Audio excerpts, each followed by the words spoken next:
Okay, my name is Albert Medvitz, you know that, and this is ad lib for me. This is kind of like Saturday Night Live. I was invited, and I come from a very different place. Where I work is down here. This is, Berkeley, Oakland down here, and then just on the Sacramento River. And if you zoom in, okay, it's remarkably rural, being so close to the big urban areas. My ranch, my wife and I ranch, is just above Decker Island, and it's a kind of circle inland there, about 6 square miles of land, 3,700 acres. And we raise sheep that we market through Nina Ranch using our environmental values and documented ways of treating our animals and what we do with our land as a means to getting a premium in our marketing. And we also independently market to the premium restaurant trade in San Francisco primarily, although our product has appeared in New York and been mentioned in the Wall Street Journal and the New York Times. So, I mean, that's important because one of the things I'm going to talk about is farming as an economic activity, and how do you incorporate the things that we've been talking about, the environmental benefits, into a market stream that's different than the government's being the market, into a private market. Now, and also I want to, in deference to Dr. Nekadem, we won't talk about the water export issues associated with my part of the world. The proposed project would increase salinity along the 1.5 miles of waterfront that we have on the Sacramento River. Huge environmental stuff going on. But I'm not going to talk about that. That would take too long and we'd get in a fight. So,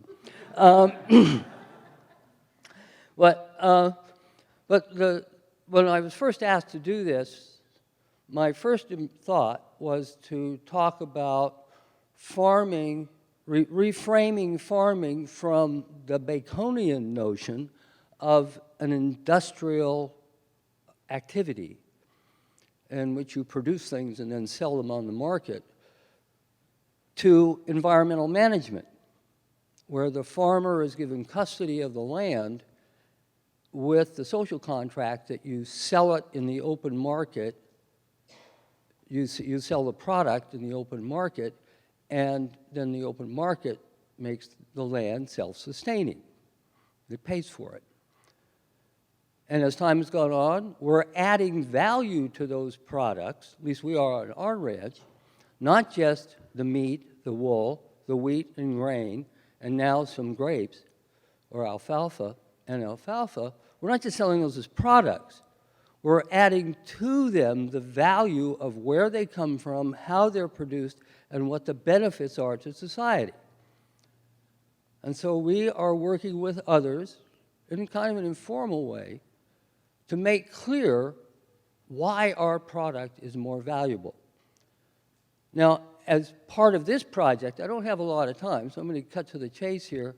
It would make sense to me as this program goes, as your partnership goes further, and the need to maintain the investment in a sustainable way becomes more autonomous and less reliant on government as bond money and other funding runs out, that there ought to be some workshops on how do you develop a collaborative workshop, or how do you develop a collaborative marketing mechanism to enhance the value of the farming and forestry products that come out of this place and into the market stream.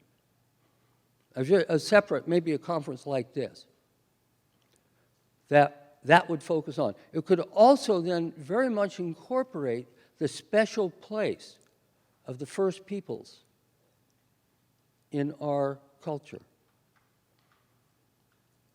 While there may be resistance to the invaders setting a value on the defeated religious system, it might be possible to set up a system for the First Peoples to collaborate with everyone, but independently develop their own value system that is consistent with the broader market to reap those rewards.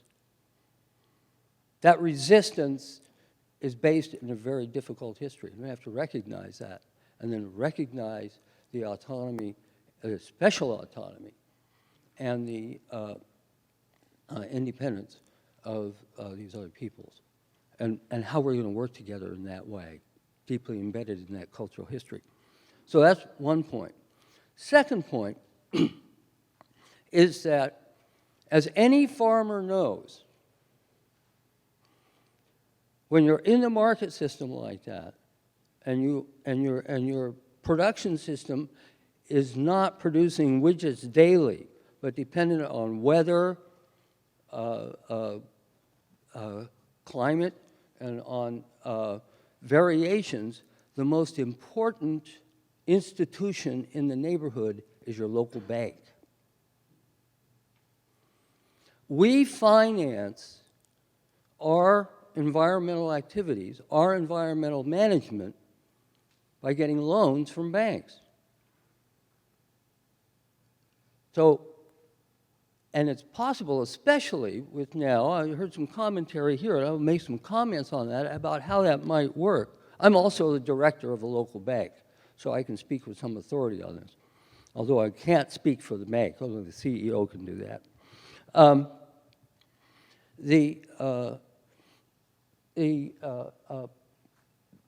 The important, where was I? I kind of lost my place there. One of the earlier comments that I heard about, for example, we're getting late payments. We're doing all this work, and our payments are being delayed, but we have our creditors. We have other people. We need that cash flow. Bingo, I thought. How about a letter of credit?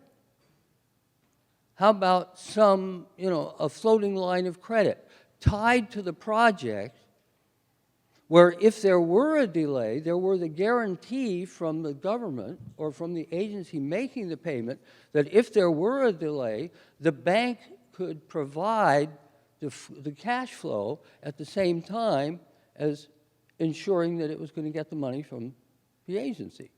Bingo.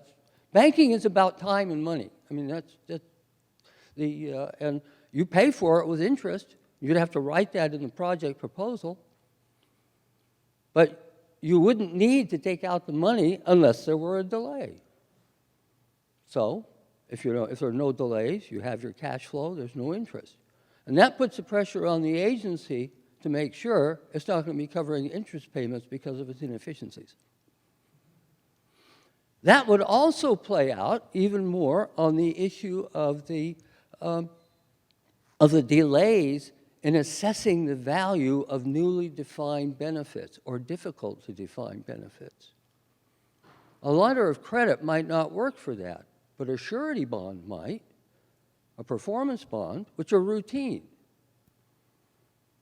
What it is it says, we are going to perform in such and such a way, like contractors have to do this all the time. We're going to build a building, and if we don't do it, or if there are failures, then we have already arranged with an insurance company to pay for the problem. Duh. Okay? This is, these sorts of things are really important to think about, but they come from the local level. And this is a crucial point. Not any bank will work. I wouldn't do this with Bank of America or Wells Fargo. They're very large institutions. They already have they have a very different kind of financial setting than the small banks. And I'm going to tell you a secret, that as you go along and you're allocating funding for this project, and this is for these projects, it's going to be going on for the next couple of years, is that local community banks are sitting on far more capital, far more cash, far more deposits than they need. It is very difficult right now for a local bank to make a loan not to make a loan, but to make income off a loan because of FDIC policy. Interest rates are very low. It's very hard for a local bank to make money off a low interest loan. And local banks are more vulnerable that way. However, they have that money, they're eager to get it out there. If there were guarantees that we're going to underwrite the loan, or if there were ways of assuring the bank that they would make up differences. For example, there are legislative provisions that banks, local banks, can get returns on not loans, but local investments, local bonds, local stocks, local bonds, for locally important, socially important projects. So, for example, my bank, we voted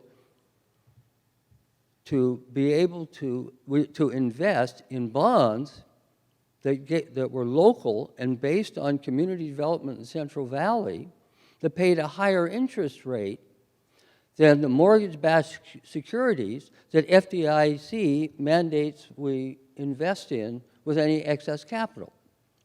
I mean, I'm kind of not being particularly coherent about this, but the idea is there's money available if it's locally, if you have a project and you need a loan or you need an investment from, especially if you can pay a higher interest rate than the FDIC mandates from mortgage-backed securities, you have a lot of money out there that's available. And even then, the interest rates would not be high by historic standards. I wish my CEO here were here to explain this further. But I just wanted to clue you in that as your partnership proceeds, I would strongly recommend that you start looking to your community banks and you invite them to these things. Or you go to something like the California Banking Association and you say, we are interested in incorporating community banks in our local, environmentally important economic projects. You might get turned down for now, but if you would find somebody who would be interested. If you came to my bank, the Bank of Rio Vista, I would certainly lobby on your behalf. So, stop! Just one comment I wanted to say is that, when I came here, one of the reasons this is ad lib is because I knew this is a very different place from where I work. And there's a Ga proverb from West Africa that when a visitor comes to a village, you can only see the roof of the huts. So I'm not sure what's going on here, but you have the best of my interests at heart.